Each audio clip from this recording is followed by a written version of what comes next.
Modeling with Quadratic Functions, Lesson 7-4.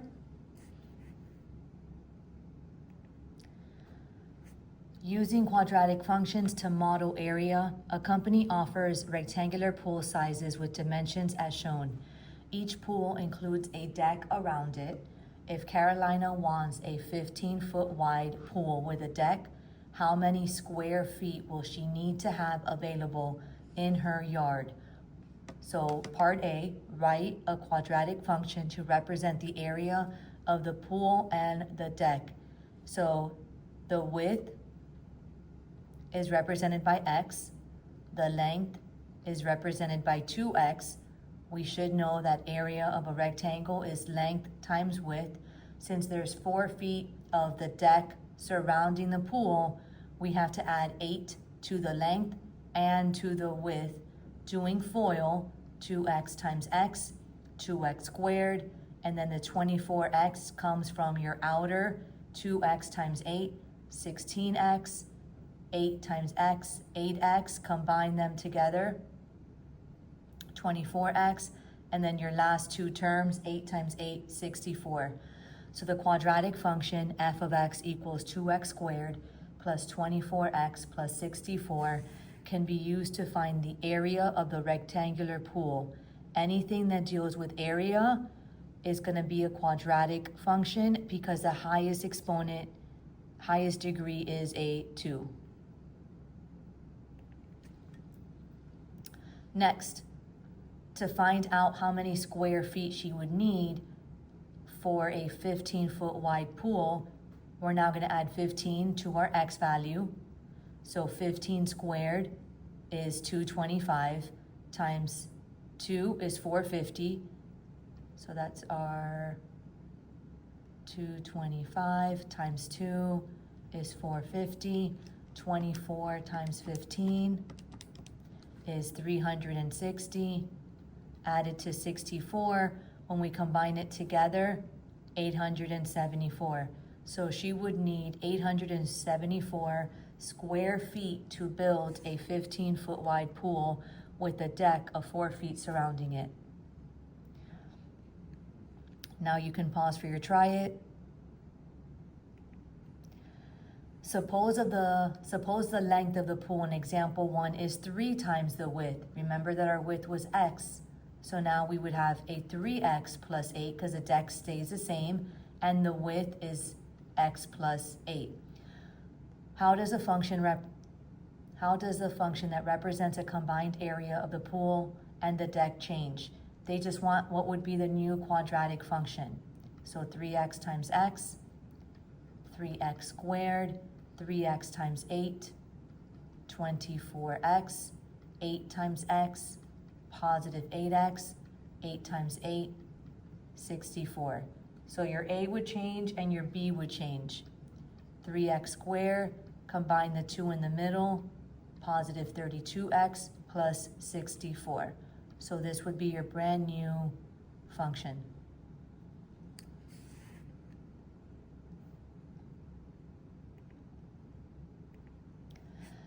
Anything now that involves a vertical motion model, your equation would look like this. H of t equals negative 16. Anything that involves an object being thrown, a would always be a negative 16. T squared plus VOT plus HO is known as a vertical motion model. The variable h represents the height of an object in feet t seconds after it is launched into the air. The term VO is the object's initial vertical velocity and HO is its initial height. So here, example 2, a diver jumps off a high platform at an initial vertical velocity of 16 feet per second. What would be a quadratic function that represents the height h of the diver after t seconds of the dive? Use the vertical motion model to write the quadratic function. VO is a vertical velocity. It tells you that her vertical velocity was 16 feet per second. Substitute VO for 16. And then the HO is the initial height. She's starting at a platform, or he is starting at a platform 30 feet above the ground. So the height of the platform is 30 feet. So your function for this vertical motion model, h of t equals negative 16t squared plus 16t plus 30. Part B now.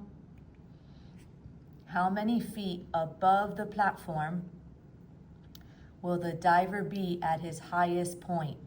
To find his maximum height, I need to first find how long it took him to reach that maximum height, otherwise known as your axis of symmetry. I'm going to attempt my little graph here. X usually represents seconds in problems like this. Y represents your height.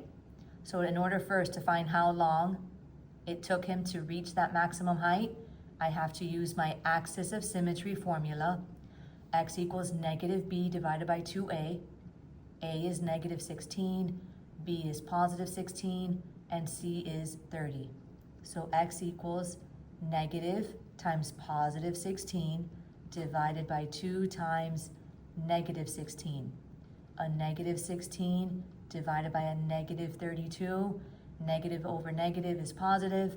16 divided by 32, you're going into a number smaller. It's going to be a fraction or a decimal. 0.5. It took that diver 0.5 seconds to reach its maximum height.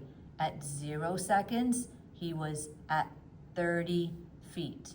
Now to find what was his maximum height, we now need to plug in 0.5 back into your original equation. So now h of 0.5 equals negative 16 times 0.5 squared plus 16 times 0.5 plus 30. 0.5 squared is 0.25. Think of it as a quarter. How many quarters how much money do you have if you have 16 quarters? So negative 16 times 0.25 is a negative 4. Half of 16 is 8 plus 30. Go from left to right, and in half a second, the diver was 34 feet above the ground, and that is his maximum height. But the question is not asking that. The question is asking how many feet above the platform was he when he reached his highest point. 34 was his highest point. His initial feet was 30, so 34 minus 4, he is 4 feet above the platform when he reached his highest point. Now, let's say if I were to ask you, how many feet was he at 1 second? Well, you can reflect 0 to 0.5 is half the distance. If I go another half, at 1 second, he is back at 30 feet because these 2 points reflect each other. That's just extra information. All right, you can pause now for your ticket. Try it. Find the diver's maximum height. So now I need to find what was his highest point. But first we have to find our axis of symmetry. But first we need a function. So f of t, remember vertical motion, a is always a negative 16, t squared. Initial velocity is your b plus 8t. His initial height is your c.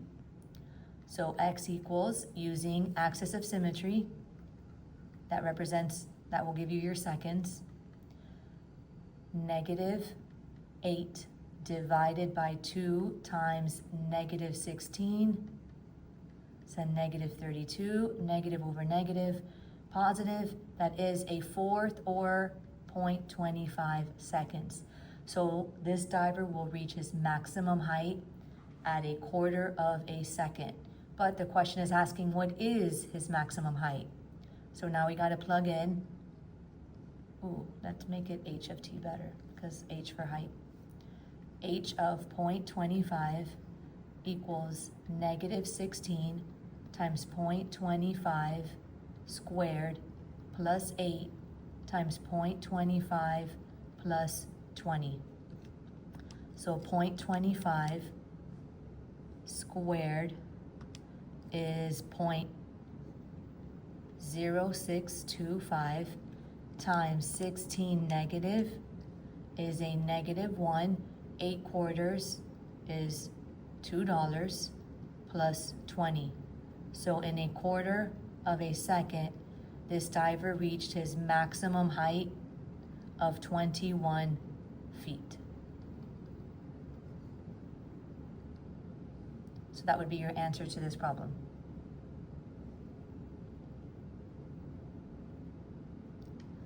Next, we have example 3. For the past 6 years, ticket prices for a school play have increased by $1. The table shows the average revenue per show for the last 4 years based on the increases in the ticket prices. The director wants to determine how much she can raise the ticket price and still have the school earn at least $800 in revenue. It tells you the vertex, but looking at a table, your vertex will always be between 2 points that reflect. See how it's going up, and then after 1,000 it starts going down. In order to use vertex form, which is f of x equals a times x minus h squared plus k, I need to find my a. I have my h and I have my k. In order to find a, I need to use another point from this table. I'm going to use 6 and 991. 6 is going to be my x. 991 is going to be my f of x. So 991 equals, we're trying to find a, times x, which is 6, minus h, which is 5, squared, plus 1,000. And then solving for a, 6 minus 5, 1, squared is 1, times a would just be an a, plus 1,000. Subtract 1,000 to both sides, and then a would finally equal a -9. So now that I have my a, now that I know my vertex, now I can go ahead and write my function in vertex form. F of x equals -9 times x minus 5 squared plus 1,000 is my function for this table. Now part B, they're going to graph it for us.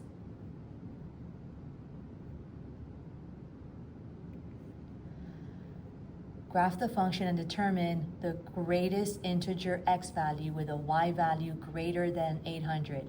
So how much can he raise the ticket price and still have a revenue that is at least $800? So this is my line. I don't want to be anything lower than 800. So at 7, I'm still making over 800. 8, I'm still making. 9, I'm still making. Now 10, I go under $800. So 9 is the greatest increase that would still yield a revenue above the 800 per show. Now, since we're talking about tickets, the domain has to be specific for this type of problem. It cannot be something like all real numbers. Tickets cannot be negative, they can't be a decimal, they can't be a fraction. And then I need a minimum of 1 ticket to make revenue at least 800, and I need a maximum of $9. Sorry, I need a minimum of ticket of $1 to $9 to make revenue of at least $800. So because a director's requirement on revenue is a reasonable domain, this is how you would have to say any constraints on the domain. All values of x such that x has to be an integer, 1, 2, 3, 4, 5, 6, 7, 8, 9, and 1 is less than or equal to x, which is less than or equal to 9. But you have to state that it's an integer.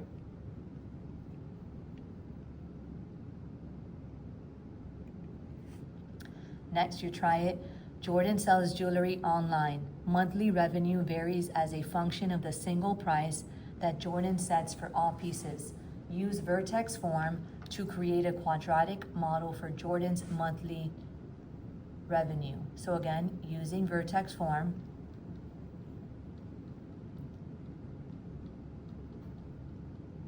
find your vertex from your table. 896, 896, they reflect. So my vertex is a 15,900. And now pick any point. I'm going to use 16,896. My vertex is my H and my K, and my point is my X and my f of x. So we need to find A so we can write a function for this table. So f of x is 896 equals A 16 minus 15 squared plus 900. 16 minus 15, 1. 1 squared, 1 times A is A plus 900. Subtract 900 to both sides. A equals a negative 4.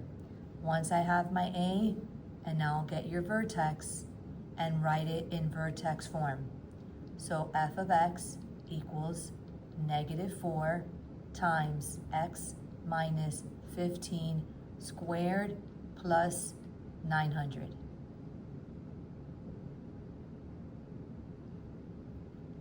And that's pretty much it for this lesson. We'll do a little review.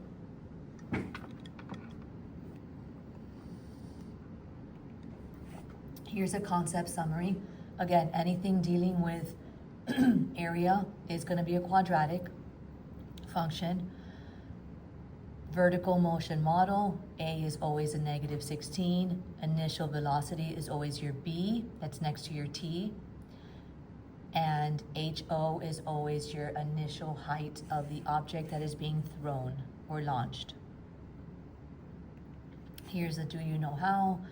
Write a vertical motion model in the form h of t equals a negative 16 t squared plus VOT plus HO for each situation, and then determine how long in seconds, so it's only asking us to find x, or t in this case, time, it takes the thrown object to reach its maximum height. So for number 5, h of t equals negative 16 t squared plus my initial velocity, 32t, plus my initial height, plus 20. To find how long it takes for it to reach that maximum height, using my axis of symmetry, x equals negative times b, 32, divided by 2 times a, negative 16. A negative 32 divided by a negative 32 is 1. So it would take the object for number 5 1 second to reach its maximum height. If you wanted to find out what the maximum height was, you would plug in 1 for your t's. Number 6, I'm just gonna do right over here. H of t equals negative 16 t squared plus my initial velocity, 120 t, plus my height, which is 50. So x equals negative times b, which is a negative 120, divided by 2 times a negative 16, negative 120, divided by a negative 32. It would take 3.75 seconds to reach its maximum height. Number 7, a rectangular patio has a length 4 times its width, so that means 4x for the length. 3 foot wide brick all around it, so 3 feet all around, so that means 6 on the length and 6 on the width. Doing FOIL, 4x and x, 4x squared, 4x times 6, 24, x, 6 times x, plus 6x, and 6 times 6, positive 36. Combine the two in the middle, 4x squared plus 30x plus 36 would be your quadratic function. Number 8, write a quadratic function to represent the data in the table. 473 is in between two numbers that reflect. So using my vertex of 473 and using my point, it could be any point from the table, 571, let's find A. 71 equals A times x minus h squared plus k. 5 minus 4, 1 squared is 1 times A is A plus 73. Subtract 73 to 71, negative 2 equals A. So f of x equals negative 2 times x minus 4 squared plus 73. And that is lesson 7-4.